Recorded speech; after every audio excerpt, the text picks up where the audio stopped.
दोस्तों, Indian army के snipers की ताकत इतनी है कि उसके 10 स्नाइपर्स ही पूरी पाकिस्तानी सेना पर भारी पड़ सकते हैं। उनके छक्के छुड़ा सकते हैं। स्नाइपर्स करीब 2 से 2.5 किलोमीटर दूर तक अचूक निशाना लगा सकते हैं, वो भी बिना किसी की नजरों में आए। घंटों तक एक ही जगह पर बिना हिले बैठे रहना, उंगली राइफल के ट्रिगर पर और आंखें राइफल के ऊपर लगे स्कोप पर लगाए रखना। जैसे ही दुश्मन दिखे तो एक गोली में उसका सिर उड़ा देना। ये काम सिर्फ एक खतरनाक स्नाइपर ही कर सकता है। पूरी दुनिया के देशों की सेना में स्नाइपर्स की स्पेशल टुकड़ी होती है। वहीं इंडियन आर्मी, एयरफोर्स और नेवी में भी स्नाइपर्स की एक स्पेशल टुकड़ी है जो इसकी ताकत को कई गुना बढ़ा देते हैं। इस वीडियो में आप इंडियन आर्मी के स्नाइपर्स की ताकत के बारे में जानेंगे। इसके साथ ही जानेंगे कि कोई कैसे इन स्नाइपर्स की भर्ती में शामिल हो सकता है। दोस्तों, स्नाइपर्स यानी दूर से निशाना लगाने वाले ये सैनिक बहुत घातक होते हैं। स्नाइपर्स शूटिंग स्पेशलिस्ट होते हैं। उन्हें एक गन शॉट में दुश्मनों को खत्म करने के लिए ट्रेन किया जाता है। स्नाइपर्स अकेले, पेयर में या फिर टीम के साथ ऑपरेशन को अंजाम देते हैं। करीब करीब दुनिया की हर सेना में स्नाइपर्स हैं। माना जाता है कि 1770 में ब्रिटिश सेना ने सबसे पहले स्नाइपर्स भर्ती किए थे। भारत की बात करें तो इंडियन स्नाइपर्स की लोकेशन सीक्रेट रखी जाती है। पठानकोट हमले के दौरान एनएसजी के साथ स्नाइपर्स ने भी आतंकियों के खिलाफ मोर्चा संभाला था। इसी के साथ ही भारत पाकिस्तान सीमा एलओसी पर भी ये स्नाइपर्स तैनात रहते हैं। भारत और पाकिस्तान के बीच खींची गई लाइन ऑफ कंट्रोल यानी एलओसी 450 किलोमीटर लंबी सीमा है। ये रेखा दोनों देशों के बीच सालों से विवाद का कारण बनी हुई है। यहाँ आतंकवाद को लेकर ज्यादा तनाव बना रहता है। ये आतंकवादी यहाँ से आए दिन भारत में घुसपैठ करने की कोशिश करते रहते हैं, लेकिन यहाँ तैनात ये स्नाइपर्स उनका खात्मा कर देते हैं। यहाँ का तापमान -15 डिग्री सेल्सियस से -35 डिग्री सेल्सियस तक पहुँच जाता है। इतनी ठंड के बाद भी भारत के वीर स्नाइपर्स देश की रक्षा करते हैं। जहाँ बर्फ के सिवाय कुछ नहीं है, लेकिन फिर भी ये इस बर्फ में छिपकर घंटों तक अपने दुश्मन पर नजर बनाए रखते हैं। ये इस तरह छिपे रहते हैं कि दुश्मन इन्हें 1 मीटर की दूरी से भी नहीं देख पाता है। घंटों तक बर्फ में छिपने के बाद भी इन स्नाइपर्स का कुछ नहीं बिगड़ता है। वो खुद को सही सलामत रखकर बर्फ के नीचे छिपे रहते हैं।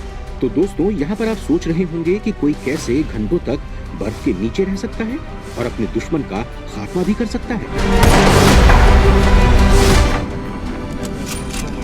तो हम आपको बताते हैं कि इन स्नाइपर्स की ट्रेनिंग बहुत सख्त होती है और इस ट्रेनिंग के कारण ही वो घंटों तक खुद को बर्फ में छिपा कर रख सकते हैं। लेकिन इंडियन आर्मी में स्नाइपर्स के पद को हासिल करना कोई आसान काम नहीं है। इसके लिए किसी जवान में वो काबिलियत होनी चाहिए जिससे वो ये ट्रेनिंग पूरी कर सके। यहाँ आपको इन स्नाइपर्स की ट्रेनिंग के बारे में बताते हैं।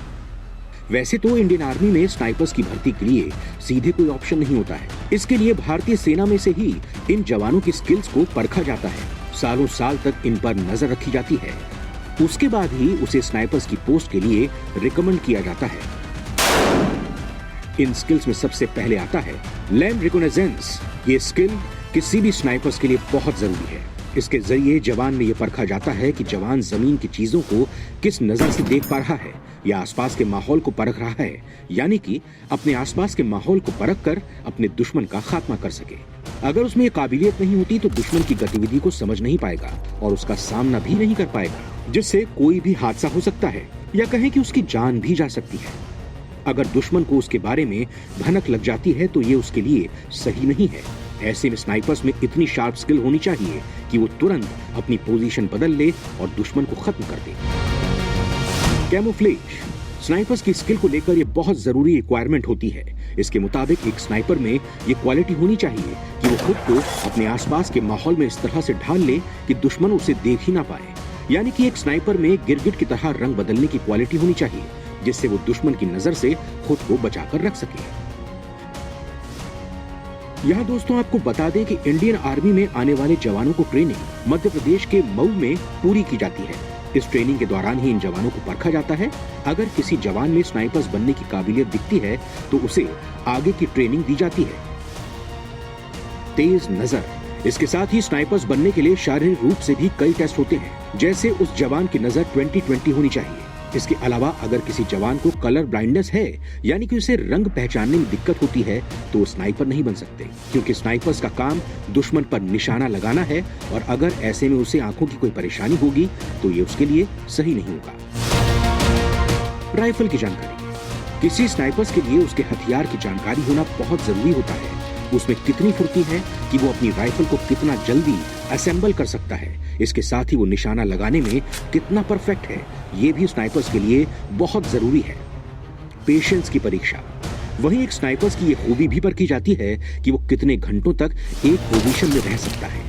एक स्नाइपर को घंटों तक एक ही पोजीशन में रहना पड़ता है, जिससे वो अपने दुश्मन पर नजर रख सके और निशाना साध सके। यही ट्रेनिंग के दौरान भी देखा जाता है कि उसमें कितना संयम है, वो कितनी देर तक पेशेंस रखकर एक जगह रह सकता है। दोस्तों, इंडियन आर्मी ने स्नाइपर ट्रेनिंग कोर्स में बड़ा बदलाव किया है। साथ ही स्नाइपर ट्रेनिंग कोर्स में अब उस स्नाइपर राइफल पर भी ट्रेनिंग दी जाती है जिसे दुनिया भर की स्पेशल फोर्स इस्तेमाल कर रही है। इंडियन आर्मी अब दुनिया की सबसे भरोसेमंद मानी जाने वाली स्नाइपर राइफल साको टीआरजी में ट्रेनिंग देगी। इसे आर्मी ने कुछ समय पहले ही खरीदा है। ये स्नाइपर राइफल आर्मी के स्पेशल फोर्स के कमांडो भी इस्तेमाल कर रहे हैं। इंडियन आर्मी के एक अधिकारी ने बताया कि लाइन ऑफ कंट्रोल पर लगातार ऑपरेशनल डायनामिक्स बदल रहे हैं। पाकिस्तान और चीन ने भी अपनी स्नाइपिंग कैपेबिलिटी बढ़ाई है। पाकिस्तान ने अलग अलग कैलिबर के राइफल सिस्टम को शामिल करके अपने स्नाइपर ट्रेनिंग प्रोग्राम को सुधारा है। वहीं चीन ने भी स्नाइपिंग कैपेबिलिटी अपग्रेड की है। चीन ने अपनी सेना पीएलए की जरूरत को पूरी करने के लिए QBU-88 domestic sniper rifle system बनाया है। इंडियन आर्मी वक्त वक्त पर स्नाइपर ट्रेनिंग कोर्स को मॉडिफाई करती रहती है। अब तय किया गया है कि स्नाइपर कोर्स 2 तरह का होगा, एक बेसिक और एक एडवांस। दोनों कोर्सेज का वक्त भी बढ़ाया गया है। बेसिक कोर्स करने के बाद कुछ चुने हुए स्नाइपर्स को एडवांस कोर्स कराया जाएगा, जिससे भविष्य की चुनौतियों से निपटने के लिए आर्मी की स्नाइपिंग कैपेबिलिटी बढ़ेगी। मऊ के इन्फेंट्री स्कूल में स्नाइपर्स की ट्रेनिंग होती है। यहाँ अब इंस्ट्रक्टर्स की संख्या भी बढ़ाई गई है। आर्मी अधिकारी के मुताबिक स्नाइपर ट्रेनिंग के एडवांस कोर्स में स्नाइपर टीम को psycho TRG .338 psycho TRG 42 sniper rifle में भी ट्रेनिंग दी जाएगी। इसका वजन बिना बुलेट के करीब 5 किलो होता है और इसकी इफेक्टिव रेंज 1500 मीटर है। फिनलैंड की स्नाइपर राइफल को दुनिया भर में सबसे भरोसेमंद माना जाता है और यही वजह है दोस्तों कि लगभग हर देश की स्पेशल फोर्स अब इनका इस्तेमाल कर रही है। अभी इन्फेंट्री स्कूल में रशियन ड्रैगनोव स्नाइपर राइफल पर ट्रेनिंग दी जा रही है। दोस्तों, जैसा मैंने बताया है कि स्नाइपर की ट्रेनिंग के लिए यूनिट और रेजिमेंटल सेंटर से सैनिकों का चयन किया जाता है। इंडियन आर्मी में एक इन्फेंट्री बटालियन में 10 स्नाइपर टीम अधिकृत है। पहले स्नाइपर कोर्स में स्पॉटर की ट्रेनिंग पर ज्यादा फोकस नहीं था, लेकिन कुछ साल पहले इसमें बदलाव किया गया और जोड़े में ट्रेनिंग देना शुरू किया गया। अब स्नाइपर और स्पॉटर दोनों को एक साथ ट्रेन किया जा रहा है। तो दोस्तों, ये है वो काबिलियत जो एक स्नाइपर बनने के लिए किसी भी जवान में होना बहुत जरूरी होता है।